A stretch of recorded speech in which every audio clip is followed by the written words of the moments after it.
Hello, today we're going to start Chapter 8, which is the medicine chapter in the CPT codebook. There are 4 separate parts, which is 4 separate podcasts. There is a large amount of material in this chapter. It covers just about everything that isn't covered elsewhere in the CPT codebook.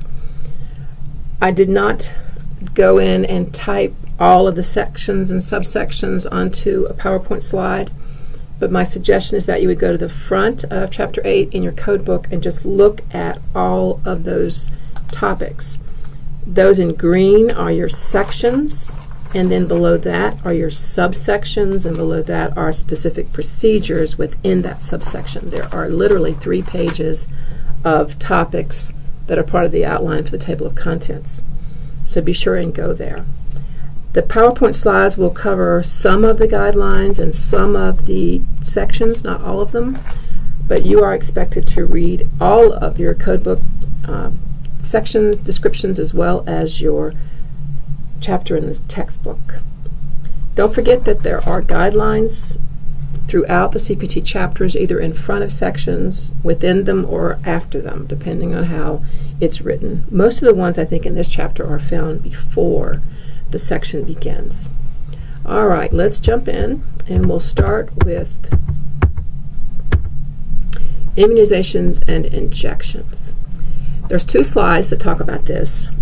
One of the biggest things you're going to have to remember is that not only are you coding for the vaccine itself, but you're also coding for the administration of the vaccine, and there are separate codes that exist for that.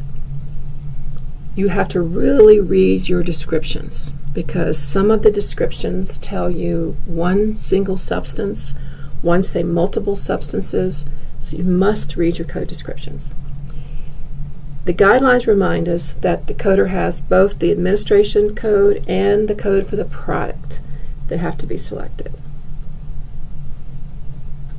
The code range 90460 through 90474 is reporting the administration of a substance, and then 90476 through 90749 identify the type of immunization or the type of vaccine, and that would include, I just have a few examples, but there's many examples in your CPT codebook. The codes are based on how the immunization was administered, because you can have an IM, an intramuscular injection, you can have an intranasal method. However, there's different ways it's differentiated. The number of vaccines, single versus multiple, the age of the patient, and whether or not counseling was provided by the physician or other qualified healthcare professional. I don't think physicians very often give these shots. Usually it's the nurses or a PA or a nurse practitioner. But remember that the CPT codes can be used by any qualified healthcare professional, not just the physician.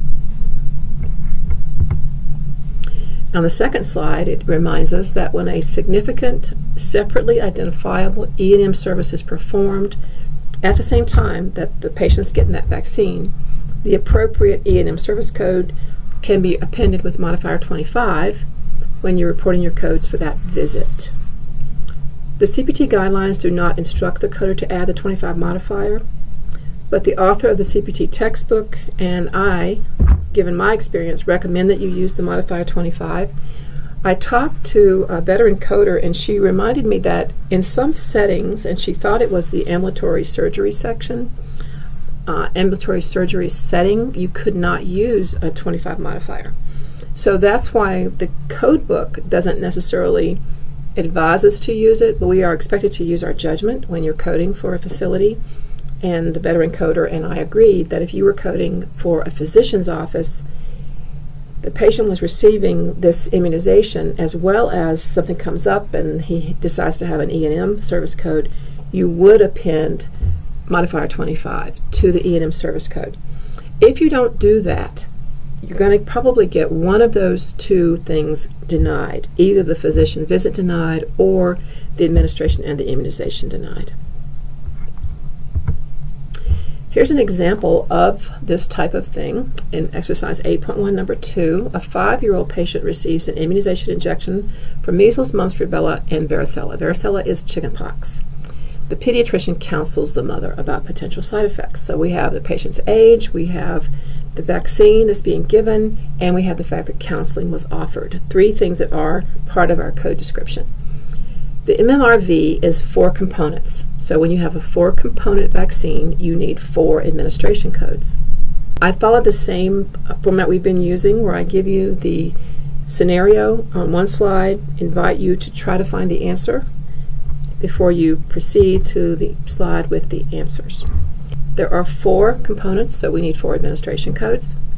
When we read code 90460, it tells you it's 1 single substance. So then you have to go to 90461, which is described as each additional vaccine or toxoid with counseling. We have 4 total. The 90460 accounts for 1 of those, so we need to list 90461 times 3. I have seen this as times 3, and I've also seen it listed 3 times. So it depends on where you work, how they want you to enter your codes, and they will tell you that as part of their orientation. Or it won't accept the times 3. Then you know you've got to type it or enter it 90461 3 times. So now you've got your 4 administration codes. Now you need your code for the substance, and that is 90710, the vaccine for MMRV. Here's another one that has to do with immunization. It's exercise 8.1, number 4.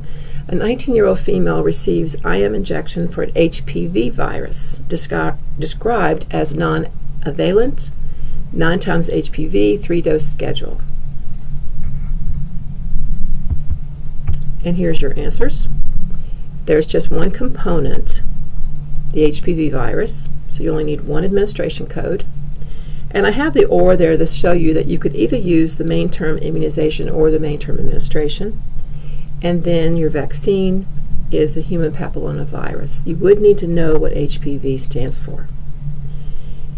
You will learn quickly all these acronyms in the medical field, but if you have difficulty with that, you can always Google it on your internet, or you can have a little separate notebook or something that you keep as you learn these acronyms, and eventually they will be second nature.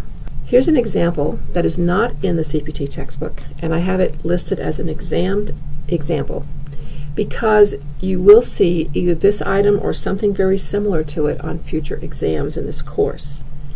I'm doing this for 2 reasons. I want to see who's looking at these podcasts, because if you are watching these podcasts, you should do well on the exams. I don't have anything on these exams that isn't covered by content within these podcasts.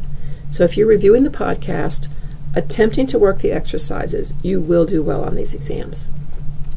This particular example, 34-year-old patient receives an administration of Tdap, tetanus, diphtheria, toxoids, and acellular pertussis by IM. IM is intramuscular.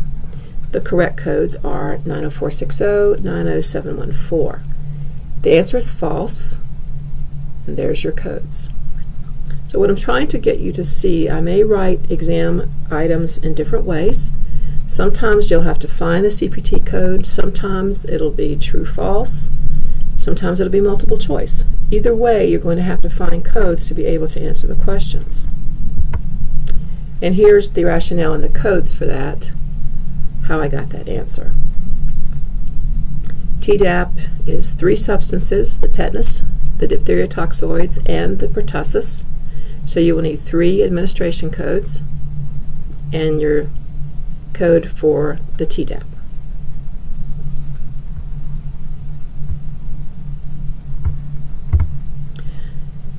We're going to start a new section now with psychiatry. Psychiatry can be provided in an outpatient or inpatient setting or a partial hospital setting, so depending on how your institution is defined.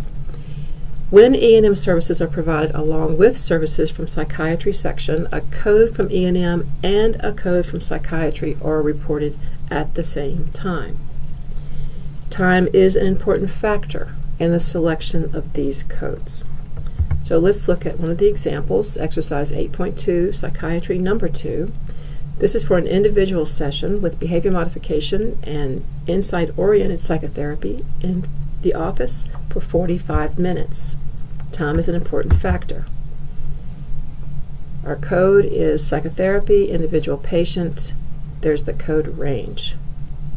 And 90834 fits the code description for what we need. New section, we'll talk about dialysis. There is a table, 8.1, in the 2016 CPT textbook. It should be very similar in future editions of the textbook. It shows you that there are 4 subcategories of codes under this section. There's hemodialysis, dialysis, end-stage renal disease services, and other dialysis procedures. Hemodialysis is when you are hooked up to a machine and your blood is actually filtered. When you look at this set of codes, it differentiates between inpatient end-stage renal disease and non-end-stage renal disease procedures, or outpatient non-end-stage renal disease dialysis services. So you read your code descriptions very carefully after you've read your scenario. Dialysis procedures is for those types of dialyses other than hemodialysis. Peritoneal comes into mind. In this type of dialysis, it actually flushes in the peritoneal cavity. Next, end-stage renal disease services differentiates between outpatient versus home, and age of patient and number of visits. Most of the coding that you will do in this class will be for the end-stage renal disease services, but I still want you to know what the other sections cover. And then the other dialysis procedures, I've never used them, but they are typically used for training, hemoperfusion, and unlisted codes. Here's an exercise that has to do with dialysis. A 19-year-old patient was diagnosed with end-stage renal disease. During the first week of service for the month, the patient was treated twice before being transferred to Cleveland Clinic for further treatment. Hint, you are coding for the visits that are directed at end-stage renal disease services. And you notice it says during the first week of service for the month, because we are looking at a time factor, treated twice, so 2 visits for the month. And here's your answer. There is an index entry for end-stage renal disease services less than a full month, because you see the patient's only been there for the first week. It gives you a range of codes, and then 90969 per day. Here's an example, not in the CPT textbook, and one for which you will see an exam question or something very similar.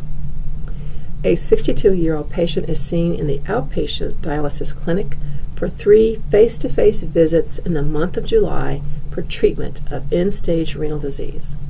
Hint, you are coding the visit for treatment of ESRD. You are not coding the hemodialysis.